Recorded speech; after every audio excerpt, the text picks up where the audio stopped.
അറിഞ്ഞിരിക്കേണ്ട കാര്യം, കേരളം ഒരു കൺസ്യൂമർ സ്റ്റേറ്റ് ആണ്. ഉൽപ്പന്നങ്ങൾ കേരളത്തിലേക്ക് അന്യ സംസ്ഥാനങ്ങളിൽ നിന്ന് ഏറ്റവും ലോങ് ഡിസ്റ്റൻസ് ട്രാവൽ ചെയ്ത് വരുന്ന ട്രക്കുകളിലാണ് വരുന്നത്.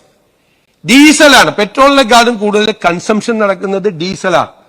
ഡീസൽ കൺസംഷനാണ്. ആ ഡീസൽ കൺസംഷൻ മാഹിയിൽ വരുമ്പോ വേറെ വില, തമിഴ്നാട് അതിർത്തിയിൽ വരുമ്പോ വേറെ വില, കർണാടക അതിർത്തിയിൽ വരുമ്പോ വേറെ വില.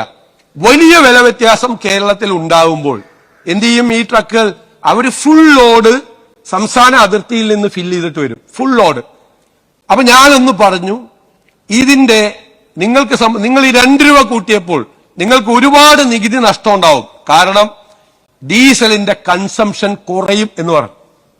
അന്ന് അങ്ങ് പരിഹസിച്ചൊന്നും ഞാൻ പറയില്ല, അങ്ങ് പറഞ്ഞു ഒരു കൺസംഷനും കുറയാൻ പോകില്ല എന്ന് പറഞ്ഞു. ഞാനത് ഓർത്തു വെച്ചിട്ട് 1 കൊല്ലം കഴിഞ്ഞപ്പോ അങ്ങേക്ക് ഡീസൽ കൺസംഷന്റെ കണക്ക് കാണിച്ചെന്നു. 1.5 കോടി ലിറ്ററിന്റെ ഡീസലിന്റെ കൺസംഷൻ കുറവുണ്ടായി.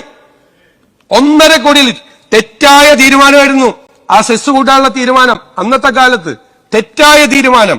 കാരണം ഈ ട്രക്കുകളെല്ലാം പുറത്തുനിന്ന് അടിച്ചു. അതുമാത്രമല്ല, ഇപ്പോഴും കേരളത്തിലേക്ക് അനധികൃതമായ ഡീസൽ, ഈ പെട്രോൾ വലിയ തോതിൽ ഇതര സംസ്ഥാനങ്ങളിൽ നിന്ന് വന്ന് ഒരു ടാക്സും കൊടുക്കാതെ, നമുക്ക് ടാക്സ് ഉണ്ടല്ലോ, സ്റ്റേറ്റിൽ ഒരു ടാക്സും കൊടുക്കാതെ വ്യാപകമായി വിറ്റഴിക്കപ്പെടുക.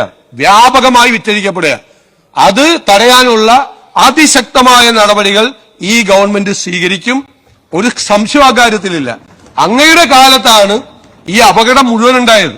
ഈ അപകടം മുഴുവൻ 1.5 കോടി ലിറ്ററിന്റെ ഡീസലിന്റെ കൺസംഷൻ കുറയുകയും വ്യാപകമായ നികുതി നഷ്ടം ഈ മേഖലയിൽ ഉണ്ടാകുകയും ചെയ്തത് ശക്തമായ നടപടികൾ ഗവൺമെന്റിന്റെ ഭാഗത്തു നിന്ന് സ്വീകരിക്കാത്തതുകൊണ്ടാണ്. അത് ഞങ്ങൾ മനസ്സിലാക്കി, ആ കഴിഞ്ഞ സർക്കാരിന്റെ കാലത്തുള്ള കുറവുകൾ മനസ്സിലാക്കി ഞങ്ങൾ അതിശക്തമായ നടപടികൾ സ്വീകരിക്കും. ഒരു സംശയവും അക്കാര്യത്തിലില്ല.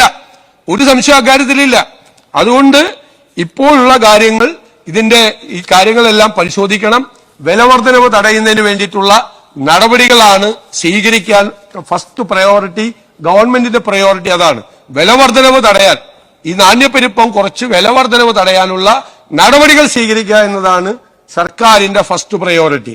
പിന്നെ അങ്ങ് ഫിനാൻസ് കമ്മീഷന്റെ 15ാമത് ഫിനാൻസ് കമ്മീഷൻ 16ാമത് ഫിനാൻസ് കമ്മീഷനായ മാറിയ കാര്യവും ഞങ്ങൾക്ക് 1.92 കിട്ടിയെന്നും പറഞ്ഞു. അതിനൊന്നും ഞാനിപ്പോ മറുപടി പറയുന്നില്ല.